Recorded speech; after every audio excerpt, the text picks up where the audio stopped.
গ্যাস্ট্রিকের ওষুধ খাই যদি গ্যাস্ট্রিক সারাইতে চান, কিছু কিছু রোগ কোনো ওষুধ যখন খাইবেন তখন আপনাকে ওটা ওষুধ, ওই ওষুধ থেকে আপনি সাময়িক উপভোগ করবেন, কিন্তু আস্তে আস্তে ওইটার মধ্যে আপনি হয়ে যাবে, জড়িয়ে পড়বেন, মানে একটা ইয়ের মধ্যে পড়ে যাবেন, একটা চক্রে পড়ে যাবেন।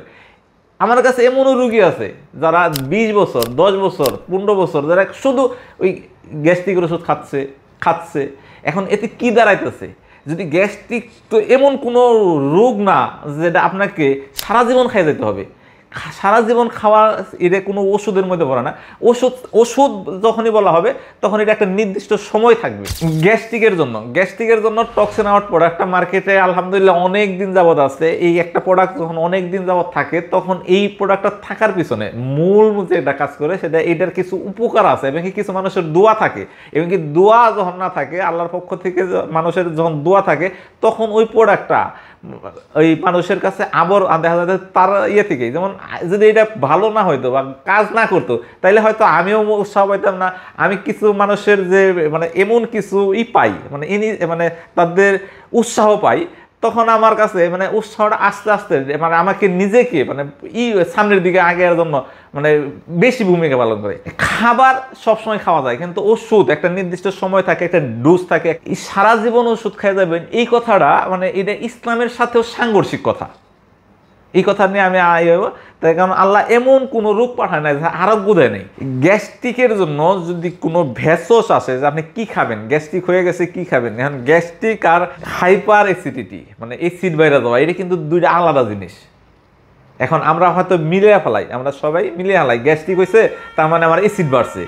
অ্যাসিড কমলেও গ্যাস্ট্রিক হবে। তার কারণ অ্যাসিড কমলে গ্যাস্ট্রিকটা কেন হবে? যখন অ্যাসিড আপনার পাকস্থলীতে কমে যাবে তখন আপনার হজম ক্রিয়াতে সমস্যা হবে, আর যখন হজম ক্রিয়াতে সমস্যা হবে তখন আপনার এই খাবারটা পচবে, মানে এটা হজম না করে আপনার পচবে, পাকস্থলীতে পচবে, তখন আপনার গ্যাস হবে।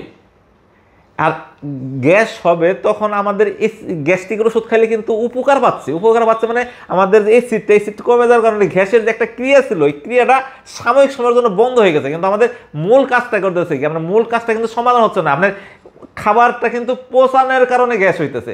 এখন গ্যাস আপনাকে বের করাটা হলো কাজ। এখন গ্যাসের জন্য আমি সবসময় বলি আদাটা, আপনার আদা, অনেকে আবার প্রশ্ন করে যে অনেকে এইটা বলে যে আদা খাইলেও তার গ্যাস হয়। আদা খাইলে আসলে গ্যাস হয় না। আদা খাইলে যে আপনার পাকস্থলীতে যে গ্যাসটা ঘনীভূত ছিল এটা বায়বীয় হয়, এটা পাতলা হয়, তখন আপনার গ্যাসটা সরিয়ে পড়ে, তখন আপনি বুঝতেছেন গ্যাস হয়েছে। আপনি প্রথম অল্প অল্প করে খাই আপনি গ্যাসটা বের করার চেষ্টা করেন, একটা সময় দেখবেন আদা খাইলে আপনার গ্যাস হবে না। দ্বিতীয় আপনি এলাচ খাইতে পারেন, এলাচ, লং, এইটাও কিন্তু আপনার গ্যাসের জন্য অনেক ভালো কাজ করে। বাদিয়ান, মুড়ি মানে মিষ্টি সস আপনাকে যেটা বলি, এটা কিভাবে খাবেন? 2 কাপ পানিতে 1 চা চামচ মরি অথবা 1 চা চামচ জিরে আপনাকে দিয়ে আপনি এটা জাল দেন, জাল দিয়ে যখন বলক উঠবে তখন এই নামানোর পরে ওটা চার মতো করে ধীরে ধীরে খান, আশা করে দেখবেন বায়ু বের হয়ে যাবে। এছাড়াও আপনার যাদের আলসার হয়ে গেছে তাদের জন্য যষ্টি মধু অনেক ভালো কাজ করে। যষ্টি মধুটা কিন্তু আলসারের জন্য কাজ করে। গ্যাস্ট্রিক থেকে বের হতে চাইলে প্রথমে আপনাকে সবচেয়ে যেটা বেশি প্রায়োরিটি দিতে হবে, কিছু খাবার আপনাকে অবশ্যই বাদ দিতে হবে, কিছু খাবার যোগ করতে হবে। আর একটা যেসব খাবার বাদ দিতে হবে আমি বলতেছি বাইরের ভাজা পোড়া, fast food, junk food, rich food, process food, কোমল পানীয়, এই ধরনের খাবার অবশ্যই বাদ দিতে হবে। দ্বিতীয়ত আপনাকে রাত্রের খাবারটাকে অবশ্যই আপনাকে মেনটেন করতে হবে। কিভাবে করবেন? রাত্রের খাবারটা এশারের আগে এবং কি যত পারেন অল্প খাবেন, এবং কি যেটুকু না হইলে না খাবেন খুবই অল্প, এবং কি খুবই নর্মাল, যেটা খাবারটা খুব দ্রুত হজম হয়, এবং কি খাবার হজম হওয়ার পরে আপনি শুতে যাবেন। এই একটা কাজ যদি কেউ করে, শুধু একটা কাজ যে আপনার রাত্রের খাবার মেনটেন করে, তার অনেক বড় বড় রকমের হয়ে যাবে। যদি হাদিস আসেন মানে মহানবী সাল্লাল্লাহু আলাইহি সাল্লাম সব নামাজ মানে প্রত্যেক নামাজ ও দ্রুত পড়তো, মানে ওয়াক্তের সাথে সাথে পড়তো, কিন্তু এশার নামাজ দেরিতে পড়তো, মানে বিলম্বে, ওয়াক্তের থেকে বিলম্ব পড়তো। তার কারণ হচ্ছে যদি ইতিহাস দেখা যায় এশারের নামাজের আগে খাওয়া দাওয়া শেষ করতো, এশারের নামাজ পড়তো, এশারের নামাজের পরে কোনো কথা বলতো না, এবং কি এইটাই সুন্নত, এইটাই উত্তম, এইটাকেই সুস্থ থাকার জন্য মূল থিম।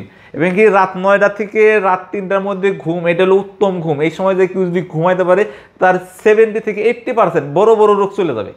যে শহরে এই যে fast food, junk food, rich food, process ফুডের হোটেল যত বেশি থাকবে ওই শহরে আপনার হসপিটাল বেশি থাকবে, ক্লিনিক বেশি থাকবে, থাকবেই। তার কারণে হচ্ছে এই এই ধরনের খাবার খাইলে আপনার সমস্যা হওয়া মানে সব ধরনের সমস্যা হওয়ার সম্ভাবনা থাকবেই। এখন অনেকে হইতেছে যে এখন হয় নাই পরে হবে, অল্প বয়সে হয়তো আপনি খাইতেছেন, আপনি স্বাভাবিক অবস্থায় আছেন, কিন্তু আপনার ডে বাই ডে আপনি যখনই আপনি এই ধরনের খাবার খাবেন, মানে এইটা আমরা বলি মৃত খাবার, এবং এই মৃত খাবার না, এর মধ্যে অসার খাবার, এখানে শুধু যেটা থাকে শুধু থাকে আপনার শর্করা। এখানে আনুষঙ্গিক সব খাবার যত প্রসেস বেশি হবে তখন এটা ক্ষতিকর জিনিস ঢুকবে, এটা ভালো জিনিস নষ্ট হয়ে যাবে। যত বেশি প্রসেস হবে তত এটা ক্ষতিকর জিনিস ঢুকবে, তত ভালো জিনিস নষ্ট হয়ে যাবে। যখন ভালো জিনিস নষ্ট হয় না, খাবার খারাপ জিনিস, আপনার পেট ভরবে, আপনার শরীরে হয়তো বা সাময়িক এনার্জি পাবেন, আপনি সাময়িক একটু ভালো লাগবে, কিন্তু আপনার শরীরের আপনার কোষের ভিতরে অসার পদার্থ যেন ভর্তি থাকবে। এবং অসার পদার্থ, আমি সবসময় একটা কথা বলি যে যখন আপনার শরীরে অসার পদার্থ মানে টক্সিন জমা হবে, তখন আপনার সব ধরনের রোগ হওয়ার সম্ভাবনা আপনার 99% হবেই। যদি আপনার কোনো কারণে না হয়, এটা মানে আল্লাহর পক্ষ থেকে খাস রহমত। আর আল্লাহর পক্ষ থেকে আমি আর একটা সবসময় জানবো যে আমাদের মধ্যে যদি ক্ষতিকর কিছু হয়, যেমন আমাদের অসুখ টসুখ, এই ক্ষেত্রে আমাদের হয়তো আল্লাহর পরীক্ষা অথবা আল্লাহর আমাদের নিজের তৈরি করা গজব। আমাদের রোগ যদি হয় তাহলে আমাদের ক্ষতিকর কিছু থাকে, এটা কিন্তু আমাদের নিজের হাতে তৈরি করছি। এবং কি ভালো কিছু যদি থাকে, যদি আমাদের মধ্যে আমরা সুস্থ থাকি, এটা হলো আল্লাহর পক্ষ থেকে খাস করে রহমত। আমি তো সবসময় চিন্তা করি আমাদের বাংলাদেশের মানুষ যেভাবে চলে, এখানে যারা সুস্থ আছি বা এখন বন্ধ, তাদের আল্লাহর পক্ষ থেকে খাস রহমত। এই রহমত ছাড়া এই অবস্থাতে এই পরিবেশে সুস্থ থাকা খুব কঠিন আমার কাছে। আমি মানে চিকিৎসা বিজ্ঞানে যদি চিন্তা করে, তাহলে এই সিস্টেমের মধ্যে পুরো মানে থাকা মানে সুস্থ থাকা অনেক, মানে এটা আল্লাহর খাস রহমতের কারণে হয়ে গেছে। এবং কি এখানে আর একটা বিষয় বলে রাখি, অনেকে আমাকে সরাসরি প্রশংসা করেন, যখন প্রশংসা করেন আলহামদুলিল্লাহ তাতে সমস্যা নাই, কিন্তু প্রশংসার পরে মাশাআল্লাহ সুবহানাল্লাহ এই ধরনের কথাটা বলবেন, তার কারণ এইটাই হলো সুন্নত। কাউকে প্রশংসা করতে হলে তাকে এইভাবে করাটা, এটা হলো ইসলামিক একটা সরাসরি প্রশংসা না করা। সরাসরি প্রশংসা করা ভালো, কিন্তু প্রশংসার মধ্যে মাশাআল্লাহ সুবহানাল্লাহ, শুধু আমাকে না, যখনই কাউকে কোনো প্রশংসা করবেন এই কথাটা আপনারা করে রাখবেন। আমি অনেকে এইভাবে এমন প্রশংসা করে, তখন আমি নিজে হয়ে যাই যে না, এই প্রশংসার মধ্যে না জানি কি, মানে তার কারণ এই জিনিসটা আমি সবাইকে বলে রাখলাম। প্রশংসা বিষয়টা আমরা করলে সময় মানে মাশাআল্লাহ সুবহানাল্লাহ আলহামদুলিল্লাহ এই ধরনের কথাটা একটু বলার চেষ্টা করবেন।